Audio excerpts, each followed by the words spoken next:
Hey guys, I'm Shannon Lyon. I'm one of the co-creators of this page, 8-Minute Classes, and I'm also a food blogger over at Plum Street Collective. I'm coming on today to talk to you guys about meal prep for people who hate meal planning.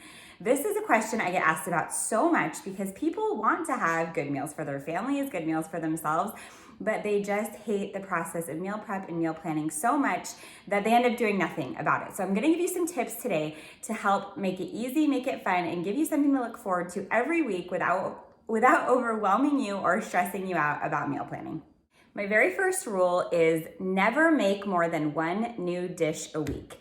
You know how overwhelming it can be when you make something new. You got to figure out what ingredients go into it, the order of how you do everything. Make a rule for yourself that you will not make more than one new dish a week. The other meals will be your tried and true meals that you've made many times. Only one night a week will you make something new, and try to choose a night where you have a lot of time. It might be like a Sunday. That's usually a day for me when I have more time in the afternoon. I'll start dinner a lot earlier than I do on a weeknight, and I will use Sunday afternoons to try out something new. I do not want to be trying something new on a weeknight when I'm trying to get my kids to piano lessons or ballet, trying to help them with homework, and starting a new recipe that I've never made before is a recipe for disaster. My second tip is to alternate a cooking day with a non-cooking day. So what this means is if you know that you're gonna be cooking, let's say every Sunday, like we just talked about, you cook a bunch of food and you use the leftovers the next night. Doesn't mean you have to have the same exact dish, but let's say you're cooking up a bunch of chicken and rice and rolls on a Sunday night. Well, repurpose that chicken, make more than you need. On Monday night, use that chicken with the rolls to make some sliders. Just melt some cheese on it, put that in the oven. Try to figure out a way where you can have a cooking day and then a non-cooking day. This doesn't mean that you have to be eating just sandwiches or cereal on the non-cooking day, but you can use that repurposed food from the day that you did cook.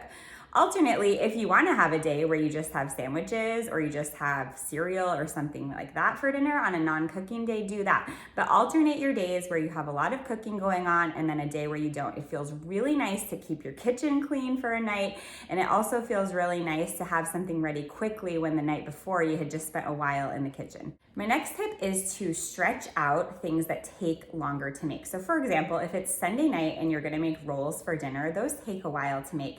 So make a double batch of those, put some of them in a bag and either freeze them or put them in the fridge and save them for another dish. If you're gonna be making a ton of steak on the grill, let's say on a Tuesday night, make more than you need and then use that extra steak the next night.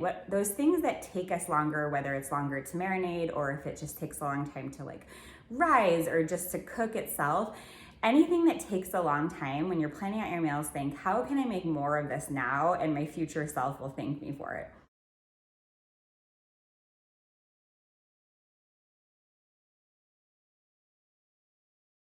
My next tip is to set your table every single day. Even if it's just a weeknight dinner, even if you're just making grilled cheese sandwiches that night, make sure that you set your table. It gets you more excited about dinner. It helps your family feel more like this is a real meal together. We're all sitting down together rather than, people eating standing up or you're feeling rushed about it. It doesn't have to be fancy. Just make sure you do it. It really helps me to feel like this is our set established dinner time, and it helps me look forward to meal prep.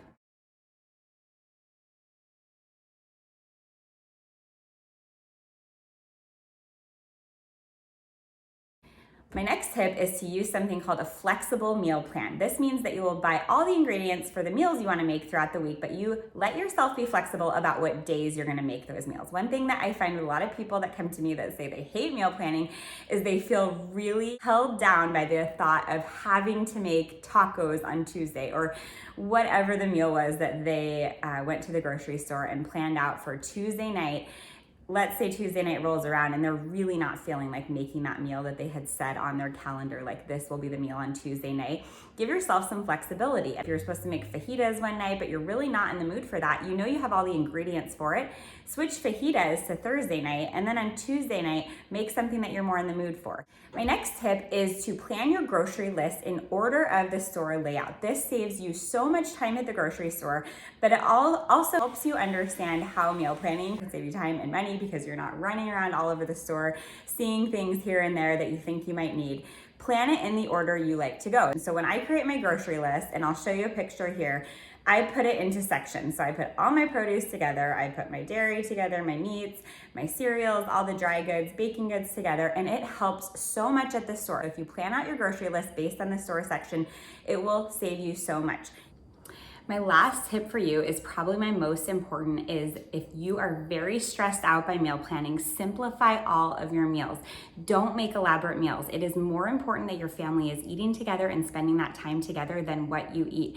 Take out the recipes that are very elaborate that you have in your rotation. Do things that are very simple. You don't have to make elaborate meals for your family to have a great dinner time. I hope those tips were helpful for you guys. Meal planning can just be so overwhelming, especially when we at the new year say to ourselves, we're gonna be making tons of new meals this year, and then you get really overwhelmed because you're trying to do too much. So my whole system is don't try to do too much.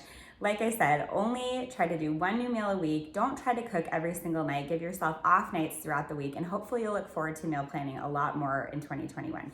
I'm gonna give you guys at the end of this class a printable for just an organized grocery list. I'm also gonna link you guys to the tried and true meals I have on my site. These are meals that we've been making for years that my family loves, and if you're looking for some new meal ideas this year, that's a great first place to start with some tried and true meals. So thanks guys for watching, and I hope you guys have the best of luck in 2021 planning out your meals, and I hope it becomes something that you enjoy rather than dread.